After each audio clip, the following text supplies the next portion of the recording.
Hey, Jimmy Doan. All right. We are live. Just about on time, too. Perfectly on time. Okay. What do you mean? Here, we'll check the gene clock. Yeah, see, right. That's how we set our clock, as if Gene shows up. That's right. And we know we're good.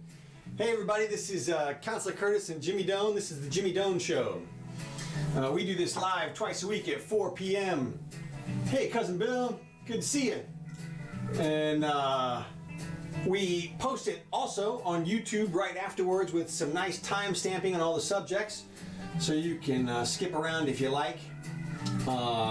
Wednesdays and Sundays. That's right, 4 o'clock Wednesdays and Sundays. And today is the 2nd of January, 2019. 2018 is all done. Yep. It's over. Well, is it? Or is it? Yeah. The 2016 election is not over yet, so... So, who knows? Undo it, call it off. That's right. Well, there's going to be a lot of that starting tomorrow. That's when the new House is going to be sworn in. Mm-hmm. House and Senate, actually, all of them, yeah. Well, we'll see what they try. We'll see. That'll be fun. Anything in particular? I see you've got a thing here on climate change. I do. I whiteboarded it. Okay, you did. Do you want to start with that? Sure, why not? Okay, but as a toe in for it, just to get you started. Yes. I had one of my things that we were going to talk about today. Okay. Was California Democratic Governor Jerry Brown warned that America and the rest of the world are falling behind in the fight against climate change, and likened the challenge to fighting the Nazis in World War II. So this is the Nazis. Oh, that's it. They talk about 6 degrees of separation, but for some reason, a lot of these people are 1 degree away from Nazis all the time, or Hitler. It's just amazing. Well, they're a good bad guy. So anyway, this last Sunday on Meet the Press, he called for President Trump to take the lead in addressing the issue. Instead of worrying about tariffs, I'd like to see the President and Congress invest tens of billions, invest now, of course, not spend, invest, that's the key word, tens of billions in renewable energy and more efficient batteries, and get us off fossil fuel as quickly as we can.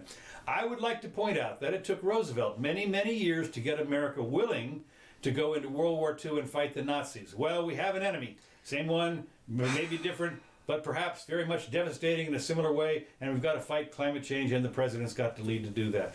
What's fascinating about it, of course, is when you look at the history on how we got into World War II, I'm not sure this is the greatest analogy, because there's a lot of suspicion that this was one of those deals that was a false flag deal. What, Pearl Harbor? Yeah, hard to believe, I know. Come on, wasn't like, yeah, well... If Grandma was here, she'd slap you right now. Oh, I know she would. Yeah, no, that's right, she would. I had friends that died in that battle. That's right. Well, of course, he was fighting the Nazis in Detroit. Right. I'll tell you. There you go. That's what he was. So anyway, now I've got your whiteboard here. We don't have it on well, it wasn't good enough to put on camera, I don't think, but I can go through everything here. Okay. Climate change. You can't blame them for freaking out if they're freaking out. That is to say, look, okay, number one, the very first thing we have to recognize is the climate change argument smacks of a scam. More than at least a scam. Well, it's a scheme. It's a conspiracy. Well, it's all the same thing. The point is that whenever somebody comes to you and they say, you're in grave danger, you have to take drastic action, and there's no time to think about it. Right away, you have to be suspicious. Right. Well, it's either you're standing at the cliff, and if you don't jump off now, you're going to die. That's right. It's something weird, and of course they're asking for the sun and the moon. It seems like in terms of, I have a couple of special things. One here, I've got a nice slideshow. Okay, in no particular order because it starts randomly, unfortunately. But what you're going to see here in these slides, not you, but them. Okay. This is global Earth temperature, this is carbon dioxide concentration levels, and sunspot activity traced back in recent time and also historically going back through millions of years, hundreds of thousands of years, or just decades, or even hundreds of years, all different time frames. Okay, I gotta say, because the sunspots only decades. Well, They they go back 400 years. Really? Yeah.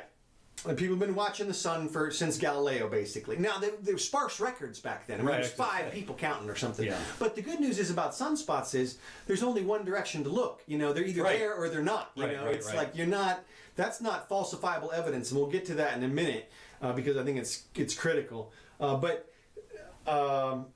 You know, when I see this, and Scott Adams got into it over the weekend, my first thought is, okay, look, if let's accept all of the arguments on the global warming side just at face value and proceed from there and see what happens. Okay. Yep. So the first thing we have to accept is then that the global temperature is changing. I mean, everybody accepts climate change generally.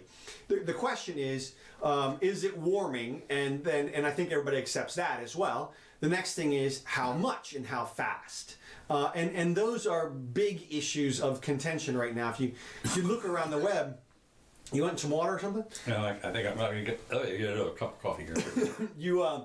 You can see all kinds of graphs, and like you mentioned there's a paper out there everybody's been citing for a decade with 13,000 scientists signed on to it. Okay, these 13,000 supposedly climate scientists, which say, if you look in the mainstream press, what it'll say is that man causes global warming. Right. Okay, 13,000 scientists, 97% of these scientists agree. That's what the common parlance is. Mm-hmm. If you look closely, that entire thing was created by a man named John Cook, who runs a website called Skeptical Science, which actually has a lot of good information on it.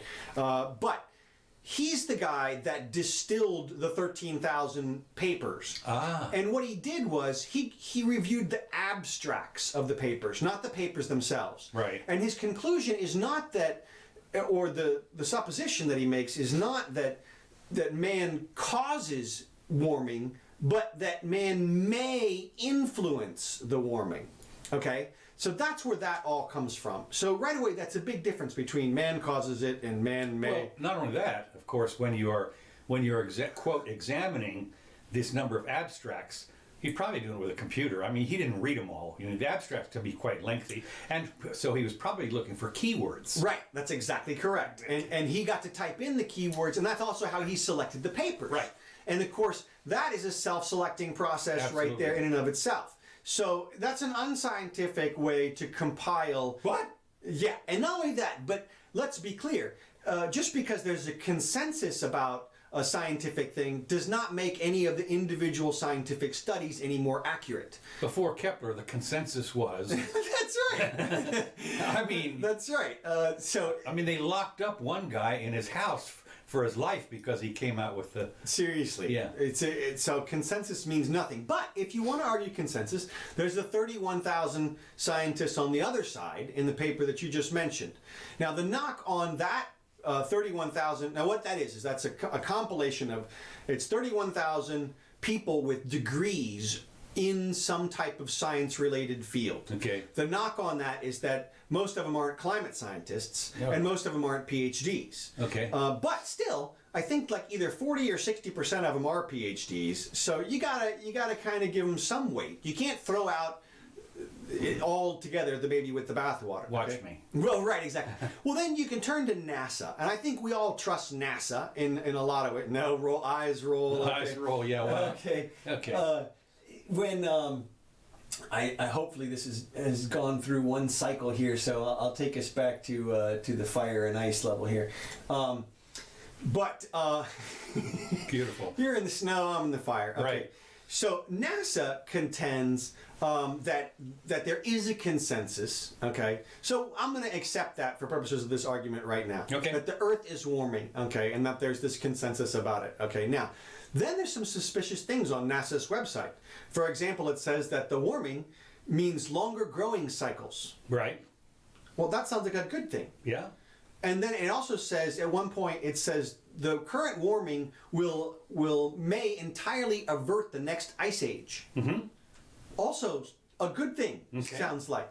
Palm trees in Canada. Well, one of the things that I posted, one of the graphs that I posted is the global temperature over hundreds of thousands of years. And everybody can see the Milankovitch cycles. Everybody knows 20,000 years ago, there was a 2-mile thick ice sheet on the top of North America, Right. coming all the way down into the Dakotas, basically. Past that, it came down into the Midwest. Okay, and also it covered all of Scandinavia, half of England. There was a lot more ice, and there was more land in places because there was less water. Right. But everything was obviously different. My first question that I would ask is, what's the ideal temperature of the Earth? If we're trying to prevent the warming, are we saying that today's temperature is ideal? And in fact, if you Google that is what they're saying, which is pretty convenient. But here's how their argument goes, and it kind of makes sense. And I put up some graphs which support this as well, albeit from their side. But it's, if carbon dioxide causes the global warming, and we are measuring significant increases in the parts per million of carbon dioxide, like on the order of 40% increase in the last 40 years or so. Okay. Then we are on the heels of a massive increase in temperature on the order of a couple of degrees or something. Okay. Real change. Their argument is, what we want is not any particular temperature, but a natural rate of change that the environment and the rest of the humans can adapt to. They recognize that there are some places on the Earth that would benefit from warming. I mean, the fact is that if you're in Canada, you live within 20 miles of the border. For the United States border, because it's warm. Right. Okay, and if the global temperature were warmer, there would be warm seasons up there, and you can check the frost lines around the United States. I put up some of the graphs, and there are the frost lines extend later or start. The lack of a frost line starts earlier in the year now, so growing seasons are longer for huge swaths of the United States. Obviously a beneficial thing. Okay, so their argument is we should not, we've been pumping this CO2 into the atmosphere, and we're causing change the extent of which we don't know what it is, the damage we don't know what it's going to be, and so we have to stop that immediately. So, what would your response be to that? My response would be a couple of things. First of all, Right. some of that information came from the UN, who it was, blah, blah, blah, CCC. Yeah. And on its face, that stuff is bogus. Like what? I forget exactly. Unfortunately, it was like a bunch of pages. We talked about it on an earlier show. But that particular thing, you could poke holes in it all the time. But the other thing that I think about is these are projections that are out through, the end of the century. Right. So we're talking about 80 years from now. I'm very suspicious about something like that. And as Scott Adams once said, what he said was, there are deniers, and what he wants to send, he talked about he would moderate it. He said, let me get one of the deniers in the room, a good one. Yeah. I heard him say he wants to talk and then you get one of the, and have them talk it out and see if one guy can convince the other guy. Well, actually, what he wants to do is sit there and grill both people. Right. Okay. He not moderate. No, he wants to grill them. Right. Yeah. He wants to sit there and ask an expert from both sides a question until he gets to his answer. Whether or not, who cares what they want to tell him or anything. Yeah, convince me. I'm on the fence, convince me. That's right. Of course, the little minor problem is, as you, and he can call him out on this, as you see so often, people talk over themselves, or they go back to their talking points. Right. Well, and of course, it's up to him, and he's good at this, can corral him back in and say, no, that's not what I asked you. Well, that's why he says, I'm not even going to let you talk. I'm just going to sit here and grill you and until I get the answers. And I mean, that's the way you learn, really, is by asking questions. And Scott wants to know the answer, but I think we have the answers with what we know right now, actually. Well, the thing about it is, what I'm saying is, so what? Well, and that's why I think we have the answer. That's what I'm saying is, so what? If climate's going to change, and somehow we've decided that we as humans are king of the world, as of course we're top predator, blah blah blah. Right. But I mean, if we go extinct, the world's going to be here, And well, okay. I understand. Okay, we want to stay here, but do you think for 2 seconds we couldn't adapt? We have adapted over the last million years. Well, it's even better than that. I mean, if what we're saying is that the CO2 is the lever, then all we have to do is control the CO2, and we've got the lever. And so we've already identified what the... I don't trust anybody to control the CO2. You don't know what's going to happen. I mean, well, I don't either. But what I'm getting at is that if we're talking about a cataclysm here that's caused by this one element, we can... But they don't know that. I mean, they've also talked about methane, and all that kind of Well, stuff. I put up the differences, methane and those kinds of things. What you see is, of the greenhouse gases, 95% of the greenhouse gases is water vapor. Right. CO2 comprises about 3%. Man-made CO2 comprises about 3% of that CO2. Okay, so We're doomed. Well, okay, and what they're saying, and I put up this graph too, is that our minor contribution has overwhelmed the cycle. Mm-hmm. That is, right. There's this gigaton cycle. The addition of which to that cycle is minuscule. It's the tipping point. Straw that breaks the camel's that's back. what they're saying. Okay, Right. But the counter argument to that is, what else does CO2 drive? Okay, if we're saying that CO2 drives the temperature, is there anything else that it may drive? I think the answer... Rainforest? Well, it's more than that. Exactly. It's growth of plants and stuff. And what the counter argument is that we've been experiencing this explosion of growth in lots of places because of this additional carbon dioxide. People like Freeman Dyson. I mean, not idiots, are saying this stuff. So my thought is, on that, it's a little bit premature in terms of, the CO2 thing. Here's the other. There's a big thing about the CO2, and that is that, Al Gore showed this in his movie.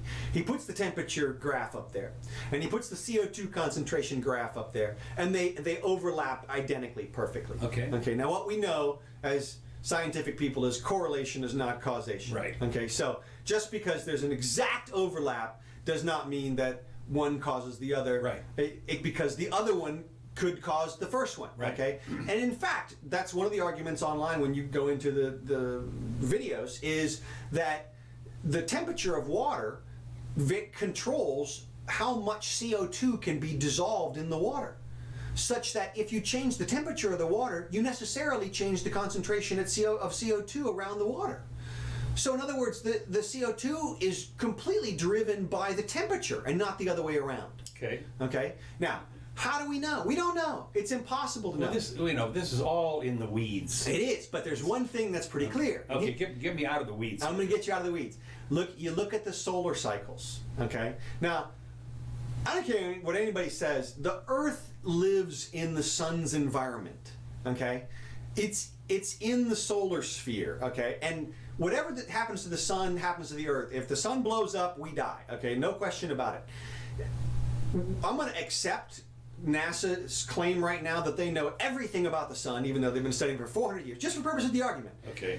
400 years, which is in the blip of the sun, a tiny, tiny span. For all we know, the sun is in some kind of solar storm that's been going on for 500 years. Yeah. And it's totally different from the normal sun. And nobody has looked at it, because for 500 years ago, nobody looked at the sun or made records.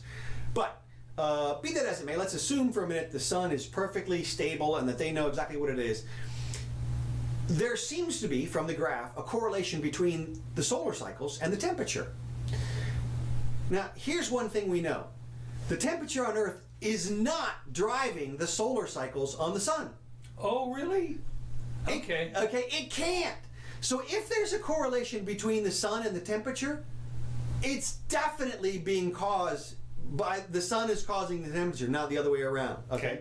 So we're going to know very soon, because what's happened in the most recent graphs is divergence. You get people saying we're going into a solar minimum. You get people saying the temperature is, or the CO2 is skyrocketing right now. And so the question is, what's going on with the temperature? The latest graphs have it steady, even, for the last 18 years, temperature.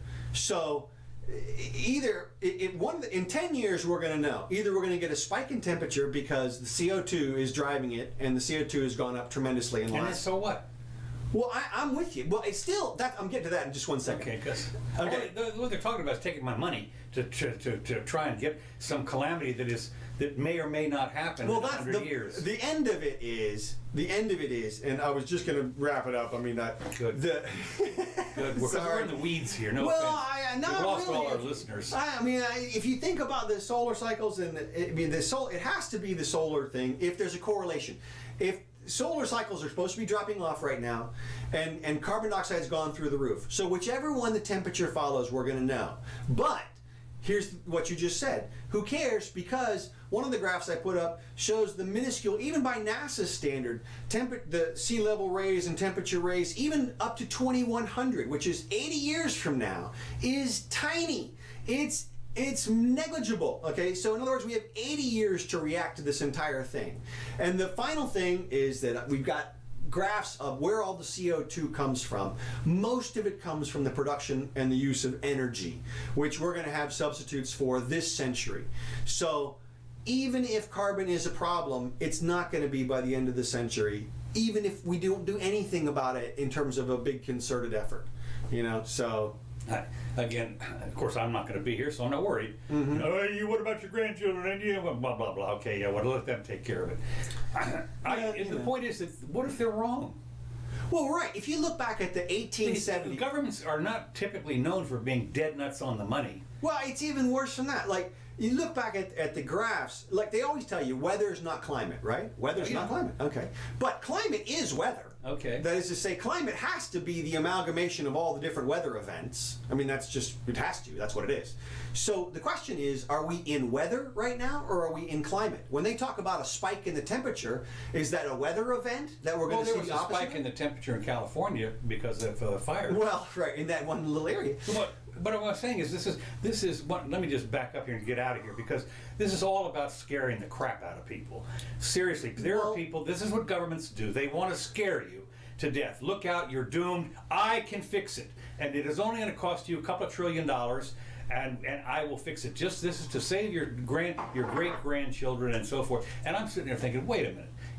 First of all, what if you're wrong? And I'm guessing from history that you're going to be wrong one way or the other. Right. And if you think we're not going to adapt to this, you're nuts. I mean, the simple fact that there might be some harm. Some millionaire might, Delmarva or whatever it is down there, Trump might get flooded out. But he's going to move. It's not the end of the world. People adapt. And the thing about it is, as I've always said, if there's a gun involved in the equation, there's something wrong. What makes you so smart that you can pull out your gun and say, I'm going to collect extra money to change the climate, and here's how I'm going to do it. I've got the Solandra carbon eating machine, and I'm going to set this up on a mountaintop, and we're going to suck all the carbon dioxide out of the air. And I'm going like, shut up, and this is only going to cost you $1 trillion. I'm going like, why don't you just let it go?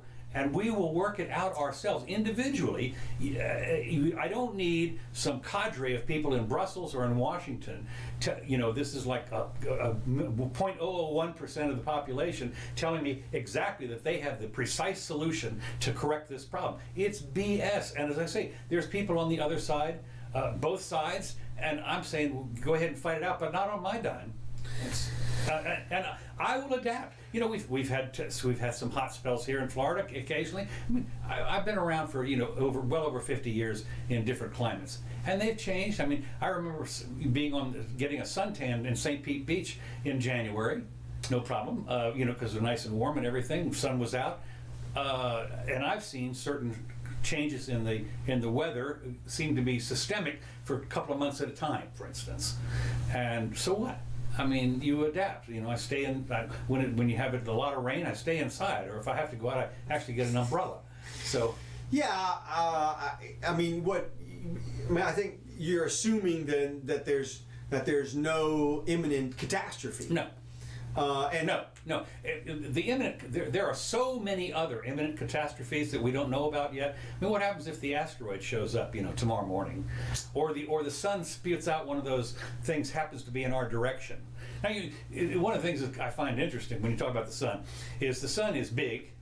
And if if you do a thing where if the sun is as big as a watermelon, the Earth is like as big as a sand, a grain of sand. Right. And it's it's pretty far away. So the amount of energy from the sun puts out slightly more energy than what reaches the Earth. I mean, we get about 1/quinzillionth of it, and that's supposed to change it. And I understand that, but I just think that the hubris of people who think that they can, number one, figure it all out, because when you have these correlations, for instance, there might be 100 other variables in there that they haven't bothered with. In the correlation, supposed correlation, that they haven't even thought about, that hasn't been discovered yet. I'm saying let it go, and we'll figure it out as a species, and we will migrate, we'll move, just don't worry about it. But let me keep my money, and then I'll figure out where I'm going to move to. Well, I think in support of your argument that even the worst predictions give us decades to deal with the situation. And of course, at the rate that technology is increasing, right? As you've talked about, there could be zero carbon emissions by in the next 50 years, easy. Right. And if you get something like fusion power, that's what I meant. Right. Yeah. That's something like that. Right. And what I was also saying was, once you have a vast power source, lots of other things become available to you. It's the history of look. Think about it. When you think about the difference between 1700s and the preceding million years, as far as governing power sources, when you figure out that the preceding million years were by human endeavor, wind or one horse, right? Or maybe 2 horse. Now, I've got a 2 horsepower thing here, but suddenly we were able to have at our I can go out here and start my car and fire up 250 horses, and so when you can do even more, you see what happens. That's the whole idea. What we've done as humans, of course, has all this wealth and everything, has been the ability to control energy and funnel it to our desires. And as I say, that's been fairly recent. So I'm saying let it go. All right. Okay, so I've had it with the. We beat that horse to death. Yeah. Okay, you can come back and listen now. Now the other thing is what's continuing. Obviously, is the shutdown. Okay. It looks as though the shutdown is going to continue for quite some time. Oh yeah.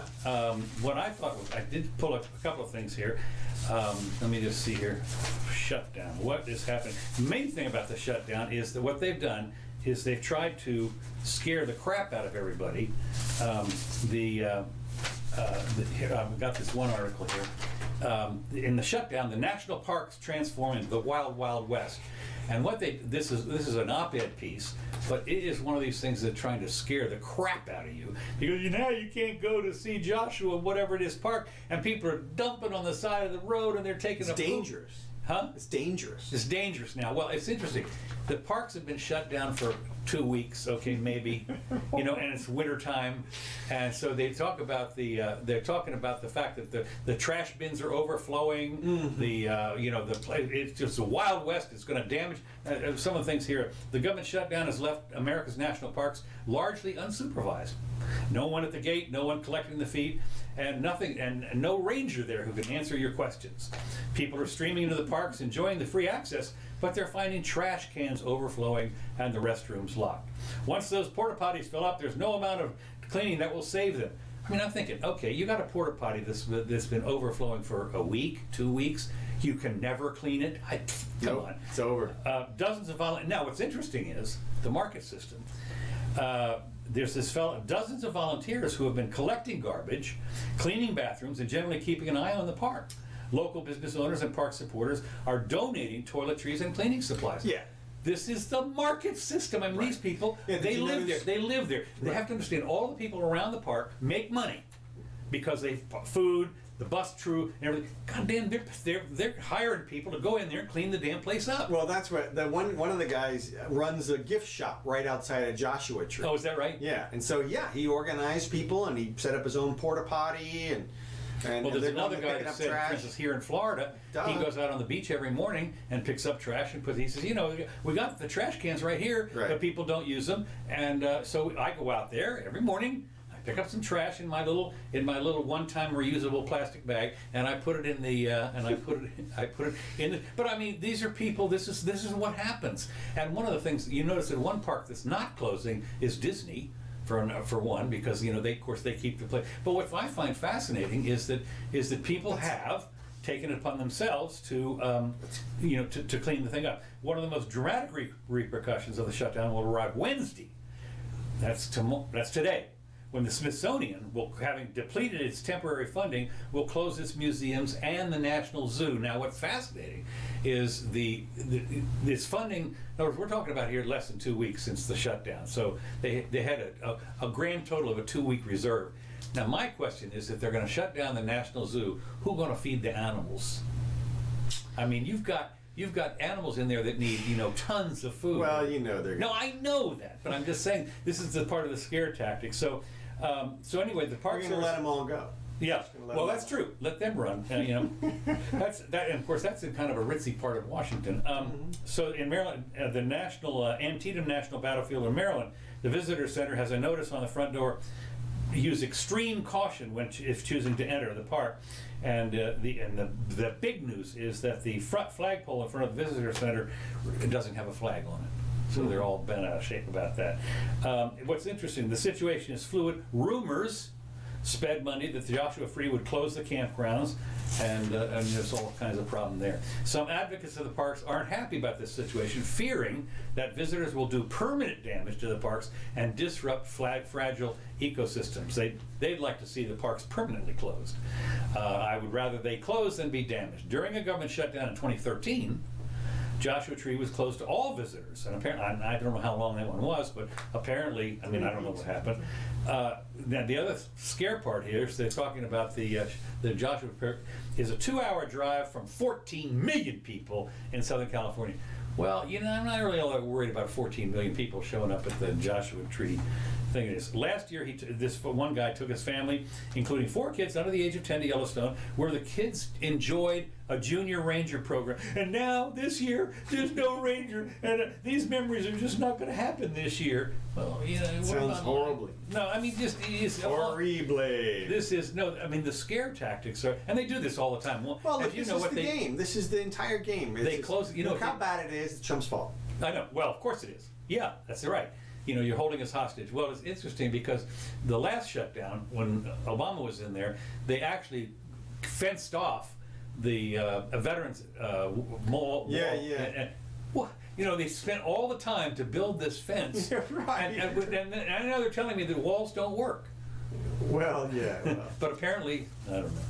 So I thought that, I'm not too worried about this. And of course, it's interesting to see the comments, because there's an awful lot of people that are saying, so what? And of course, it's going to be painful for some people, no question. The certified government employees, I think, are going to make it okay. But as I've said before, if you can't, you knew this was coming. And one of the things you do is you put aside some money, and if you have a leak in your roof, you need to get it fixed. And so, but anyway, that's I'm not. It'll be interesting to see what it is. It's all scare tactics. Next thing, Mitt Romney's back in the. Oh my God! No, seriously, this is unbelievable. What he's done, he's written a scathing op-ed. Now, what's interesting about this, of course, is, and of course, Trump immediately came back and called him a loser because he lost. Because he called him a loser. He did. You loser. I fought you and won. You're not president. I am. Blah blah blah. Whatever.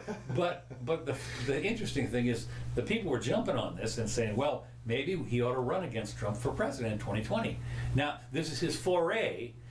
Not to mention the 20 or 30 Democrats that are going to run against Trump, figuring somebody's going to win. But now, you have a Republican opposition, and there are people that are saying that he's going to. When you see him show up in Iowa, you know that. I don't think Mitt'll do it. He doesn't have the skin for it. I don't think. He's a nice guy when it comes down to it.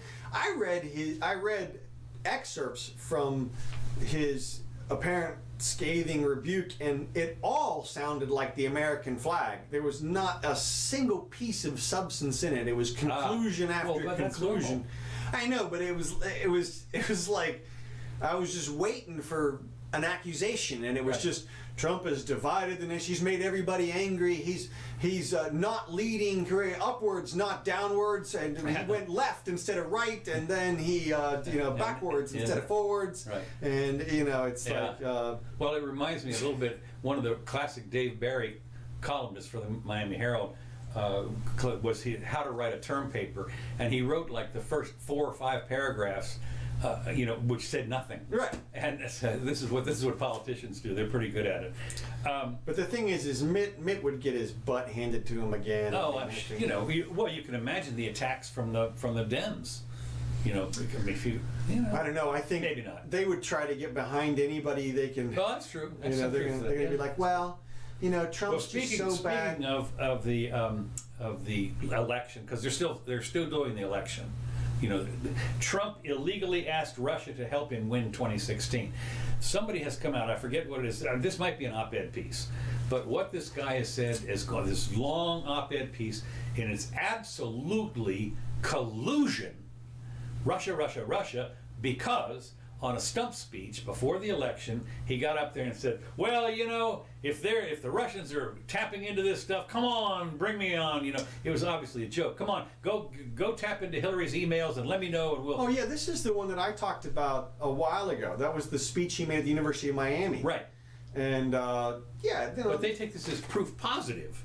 Well, but this is like the people who say that Trump committed treason when he was over in Helsinki, and he said something which undermined the Justice Department, or he said something to Putin like, "Oh yeah, you can interview our guys" or something, and they're like, "Treason!" Yeah. It's like, no, he's the commander in chief. Well, we're going to start seeing tomorrow, I guess, will be the first. Well, for the next week or two, I guess we'll see the flurry of subpoenas. I don't know. They're talking about just subpoenaing everybody inside now that they can do it. We'll see. Like I said, I'm gonna create a Trump suicide watch. Oh, good. That'll be good. Because obviously, that's right. from their perspective, it's over. Yeah. I just as an aside before I get to the next item, somebody won the Mega Millions. Yeah. One person in Long Island. One person. Long Island. Won $425 million, which of course, if you take it all at one time, it's $20. No, it's more than that. But the government takes 40% right off the top, and then who knows what New York's going to take. Mm-hmm. And then of course they have the $425 million is if you spread it out over 30 or 40 years. Right. So on a net present value, it's I don't know, $250 million. Then the government gets half, and blah blah blah. So it's. Not to say you're not going to be rich, but what always is interesting is some people have done this before where they have followed these big winners and found out how long did it take them to become beggars.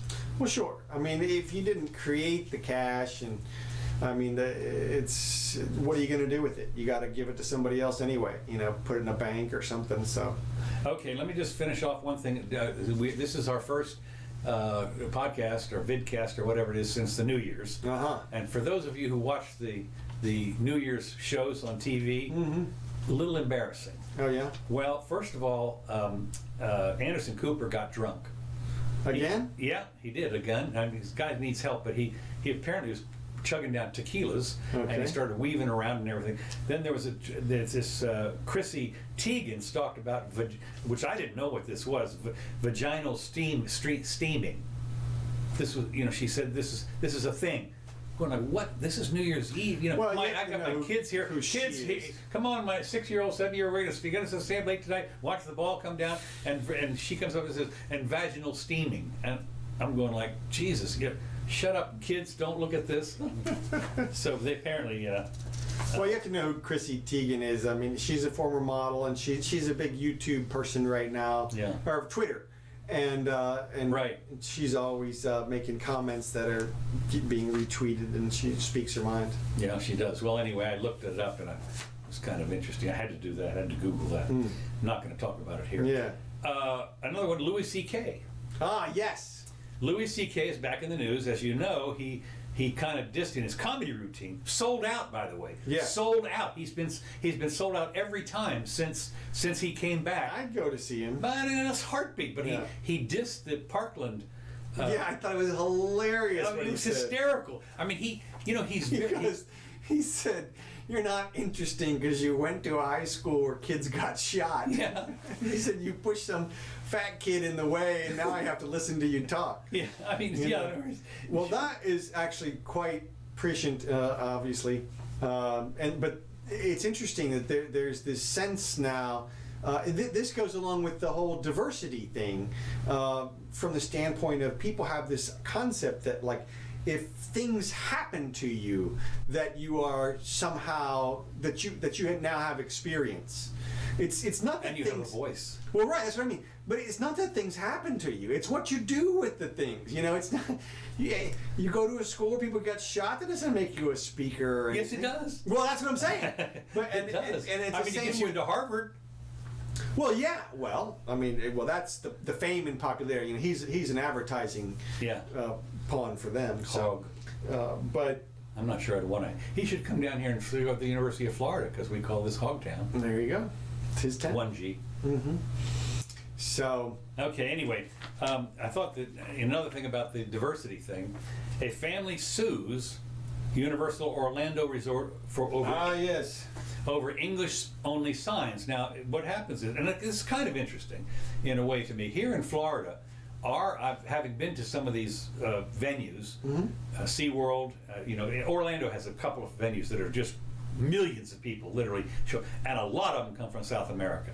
I mean, you think of who can afford to show up at this place? I can't afford to go there hardly. Yeah. You take your family to Disney, you're gonna drop $500-600 Yeah. before it's all over, at least in the hotel room.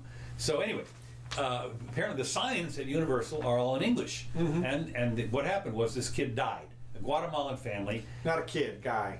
Yeah, it's 38. Oh, no, I'm sorry. I'm right. You're right. It's 38-year-old father suffered a fatal heart attack 2 years ago in the Skull Island Reign of Calm, and this is designed to be the scariest crap thing, you know. Okay, right, exactly. There you are, and right in front of it. So there are the warning signs behind you. And there are the warning signs, and all the warning signs are there, and of course there are even some visual, cross thing, with the They thing. can see him. Yeah. Okay. So they are exactly there. They are there are the warning signs, folks, that you can see. Obviously, right here. So anyway, so they're suing for wrongful death. He had a history of heart problems. They left him alone on the bench. It was whatever kind of day it was. I guess it was a hot day or something like that. Dehydrated. He keeled over a little bit, and it took him a little while to find. But then he ended up dying. But he said there were no signs in Spanish. So I thought it was interesting that here they are in the United States. Here's my now. I will say this. When you travel to Europe, I don't know about not so much South America. Having been to Central America, at least, there are hardly any signs in English. But in Europe, I will say this: that if you go to most of the tourist places that you go, there'll be signs there in English. Of course, also German, and Spanish, and Italian. And so they cover them all because that's their market, and I know that a lot of people from Spanish-speaking people do come, but they've been coming to Universal and to Disney for 20 years, and apparently this is the first time something like this has happened that we know of, and now they want to change all this. It'll be interesting to see what happens. Well, They want money. Yeah, this is just a lawyer. Look, anytime somebody dies, and there's a chance of a wrongful death. Morgan. Man, seriously, it's big cash, big money for wrongful death, and when you have a sign up, it shows that you believe a sign is warranted. That's why they're pointing out that there is a sign in English. I see. And so they're saying, well, you knew that you had to warn people, and you knew that these Hispanic, Spanish-speaking people were coming along, and yet you didn't warn them appropriately. So apparently he went through the terror thing and then had to sit up. He was having I had heart trouble already. Right. But it's hard to believe more people don't drop dead there. I guess as hot as it gets there. Not only as hot, but some of those roller coasters. Right. I've been on one or two of them, and I tell you, I'm not going back. Well, there's that, and then they feed you the poison, and then you're sitting there, and then there's kids like. If you're sensitive to like screaming children or something, I mean, man, you're doomed. Well, I tell you, and we know from experience that I don't understand why people come up here from Central America to go to Orlando in the summertime. I mean, it is beastly. Well, but see, they're from Central America, where I mean, I can tell you from personal experience, you can get heat stroke. Well, but you've been to Central America too, so you know how hot it is there. Well, that's true. And so but at least even in Central America, there's a place to sit down, and they're getting better with the fans, with the water on them and stuff there. Hey, when I was a kid, it was you had to want it. You know, it was brutal. Right. You know, there were no TVs in line or anything. You know, you were just standing there for 2 hours in this spot. Living here in Florida, what we did is we usually went in November. Well, okay, yeah. I mean, we were seriously. But I remember going down to SeaWorld one time when, in fact, the temperature dropped into like the 30s. Mm-hmm. We're freezing our butts off the place, but it was still kind of cute. Nobody else is there. So okay, next item that I want to talk about, which is kind of interesting in this space thing, the farthest item ever for something human-made something or another camera or whatever is photographic. Real specific there. Yeah. Okay. The NASA spaceship is zooming towards the farthest and quite possibly the oldest cosmic body ever photographed by humankind, about 6.4 billion kilometers away, whatever that is in miles. It's a bunch, half a light year. I don't know. Anyway, one of the things I thought was interesting was the U.S. Space Agency is going to have a live online view as this thing, which is stunning. You have to understand this is way beyond Pluto. This is in the Kuiper Belt or whatever it is. They found this asteroid that's like the size of Gainesville. You know, it's nothing. 13 kilometers by 8 or something, and they're going to sail by this thing and take a bunch of pictures. And of course, it's interesting because they didn't discover this little whatever it was, asteroid or whatever it is, until after this thing had been launched. They adjusted the track. They adjusted the track. That's right. So it would fly by, and of course, it's flying by 14 miles a second or something. But apparently, it's going to snap a whole bunch of pictures. But what I found interesting about this, they're going to have a live broadcast. Well, I read that and I said no, because it takes something like 6 or 7 hours for any signal. It's a 15-watt transmitter. Okay, think about it. Wow. And it's 6 hours away at light speed to get a signal from there. So it obviously is not going to be live. But they did, after 6 hours, they did get a signal that said, "I'm okay." Right. And I took some pictures. Right. And they did say that it's going to take them 2 years at least to digest. Apparently the information comes back at, when you talk about Morse code, at 5 words a minute, this comes back even slower than that. I mean, it's really slow. So that, because in order to get there's a lot of people who don't realize this, in order to receive a wide bandwidth like television, you take up a lot more space and it takes a lot more power. But if you narrow the bandwidth down to just like dots and dashes, the bandwidth and the amount of power you can concentrate right into that is immensely magnified. So anyway, by the time it gets here, it's I don't know, it's fainter than a lightweight fly landing on a table or something is the strength of the signal. I want to talk about that. Okay, yeah, nearly 2 years to being all that back. Okay, next thing, drug dealers. The 500 euro note gets its last print run. Now, one of the things, of course, we've had in this country, the last $1,000 note was printed, and 500, I think, were printed in the mid 40s. But now, of course, you're seeing the $100 bills float around. I think, let's see, yeah, you can still go get a $100 bill in this country. You can't get a 500 or 1,000 unless you pay a premium. But they're talking about eliminating that because of drug dealers, and that's the. But in Europe, the 500 euro banknote is worth like $600-700.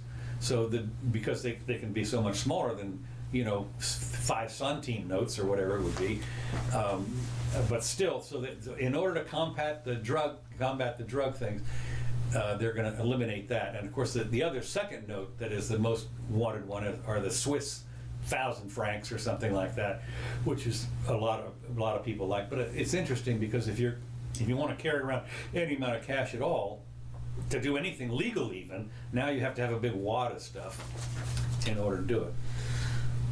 Where? you will have here in this country. If you want to go buy something for $5,000, $6,000, you got to have a whole bunch of bills, a bunch of 20s or whatever. well, at least, or a couple of hundreds and so Right. forth. But in Europe, you can have a bill that's worth $600, $700, $800, and so you want to buy a car or a used car, you can take 5 or 10 of those notes and go do it. Otherwise, you wheelbarrow it down. Anyway, it's all about drug dealers. I thought that was interesting. Well, of course, and they should end the war on drugs. Yep. I thought it was interesting, though, that some businesses have stared to shun cash all in and of themselves. I did see that. Yes. Starbucks in Seattle, I guess, doesn't take cash. Really? Yeah.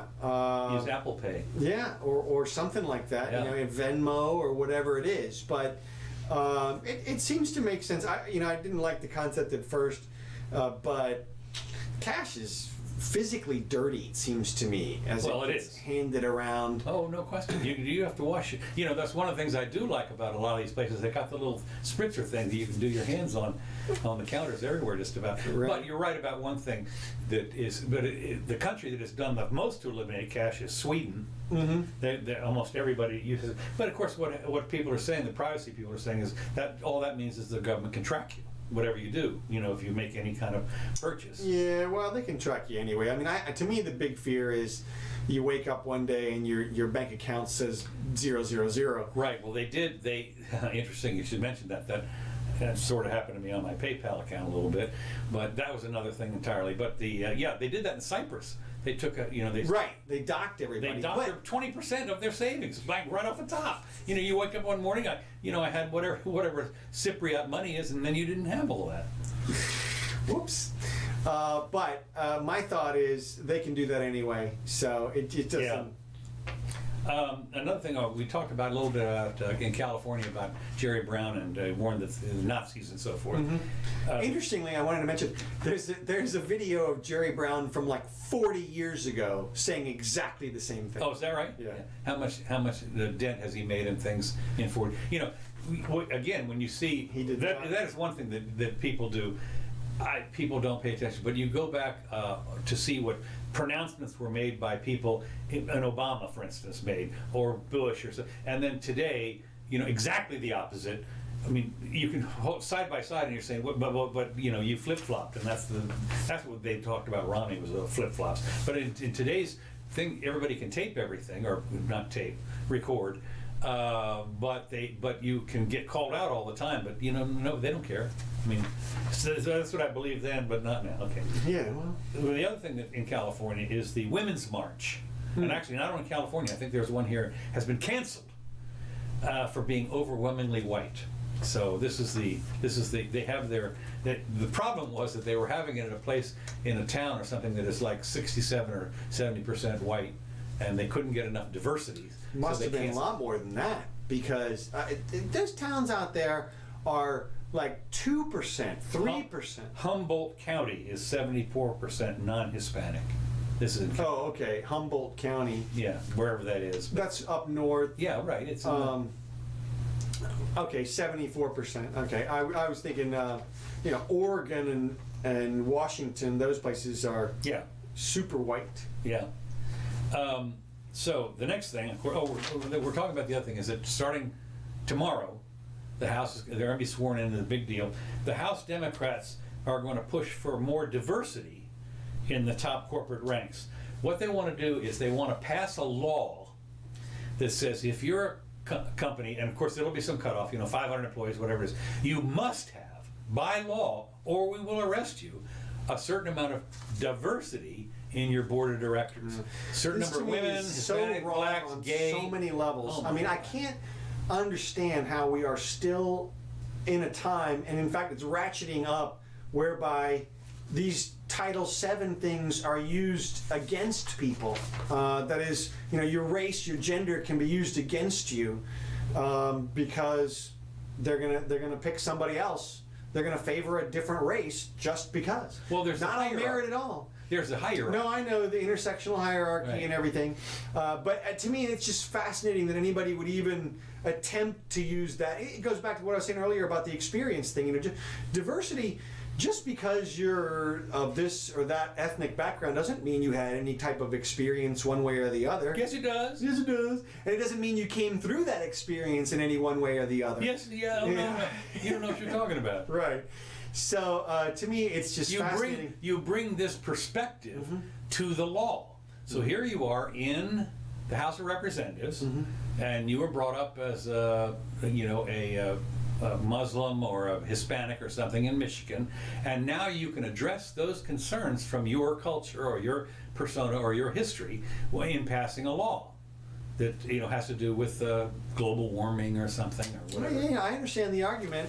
And of course we're talking about putting people on boards of companies. How'd you like to be the token person on the board? Well, isn't that the truth? I mean, how you wake up every morning and you're like, am I the guy or the girl? The thing. And you don't get invited to like the board meetings, like they just leave you off. Or you get invited and you're the only one there. Everybody else begged off. So let's. It is because it's been going on for over 20 years that I know of, and that is a lot of people that have been mostly of color, shall we say, have seen themselves, rightly or wrongly, as being the token. And in fact, I think what was it in Peanuts? Wasn't the black kid his name Token or something? Or was it's in South Park. South Park, right? Yeah, his name is Token. I mean, the point is though that you can't help, no matter how accomplished you are, no matter how brilliant you are. Well, you could if there wasn't a legal mechanism designed to force people to accept you, right, simply because of your race or your gender or your whatever. Yeah, here. I mean, if there wasn't inequality written into the law, right, then... Well, they've been fighting that, of course. The Supreme Court has ruled on this, I don't know how many Well, times. this has only been for the last 40 years. Right, well, okay, 40 years. To a lot of our people, that are watching, they're 40 years old, so, they haven't seen the history as I have, and as you have. Anyway, the lobbyists privately admit that some persons have been slow to improve, and that nudging from Congress may be what's needed to force them to act. I'm sitting there thinking, do you listen to yourself before you talk? I guess not. It's a gentle nudging. Gentle nudging. Some, including Amazon and the Bank Policy Institute, have even recently hired staff from the Congressional Black Caucus to build relationships. This is a preemptive strike. They're going to Sure, of course it is. They don't want to be on the list. No, they don't want to be blacklisted. That's right. So to speak. So to speak. Pun. Yeah, that's great. Graham from South Carolina has decided to hold hearings on the child immigrant deaths. Now, one of the things that there's been two. Now, for whatever it is, you can read the whole story, and I'm not saying they were preventable or not preventable or whatever, but they're two.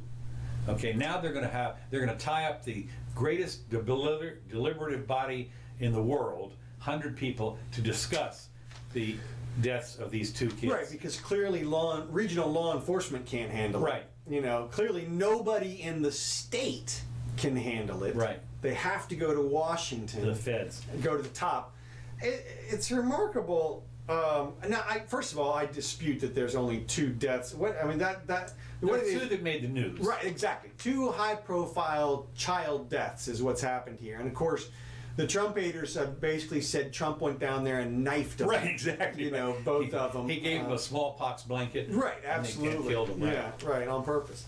But of course, what we said a couple of shows ago was, nobody is going to let that happen in any official capacity. No. Again, in some other countries, you might do that sort of thing. Maybe, but not here. Right, and they have internal mechanisms to review their right what's happened. They don't. Well, of course, you don't always trust it, but still, there were a bunch of reporters went down there and did some backstory. You didn't see much of it, but there was, there were the backstory basically exonerated the patrol people on the border. Let me put it this way, I'd say, of course it does. Yeah, okay. These deaths are heartbreaking incidents and sadly consistent with previous reports of widespread abuse of children in immigration custody and blah, blah, blah, and so forth. Not adequately staffed the Border Patrol to properly care for children. Well, So they're gonna tie up the Senate, which of course, as far as I'm concerned, gridlock, fine. Yeah, hey, have at it. I'm all for it. Now, here's one thing that is happening. Okay, two things. This is state things. Let me just see here. Oregon has passed a law allowing roadkill to be used as food. Right. Yeah. Under legislation, previous to this, if you found a dead possum or whatever it was on the road, no, don't touch it. don't touch it. Well, Shoot. We have there's two things to consider. It's interesting because we have relatives in Idaho, and apparently they have an alert system in Idaho. Dead deer on road so and so, and the people converge on it to carve it up and everything, and they have to take it all away. But basically, when they find they eat it. I mean, that's normal in Idaho. But apparently in Oregon it has been illegal, and one of the fears that they had was that people were going to crash into the deer on the road in order to kill it and say, "Oh, roadkill," But what a lot of people don't realize is that it wipes out your car. I'm going to say, if you first of all, if you run over a skunk, that's not going to help. You're not going to. Yeah. But if you run over a raccoon or something, I'm not sure it's really all that edible. But if you hit a deer, you're $5,000-$10,000 worth of damage to your car. Hardly worth it. Yeah, well, and not only that, but I mean, like, what are the odds that you could target a deer? But they have to have deer in the headlights. Still, they have to jump out right when we're in the dark, right when you're coming up on them. They do. That happens. But so you're not going to do it on purpose. But what I like is that you have to get a permit. Oh, right, to take the roadkill. To take the roadkill, you have within a certain amount of, and I think it's required to submit an application for a permit, no matter the 24 hours afterwards, and the Department of Fish and Wildlife will be providing free roadkill salvage permits. So it's just they require the drivers to submit animal heads and antlers within 5 business days. I just have to laugh.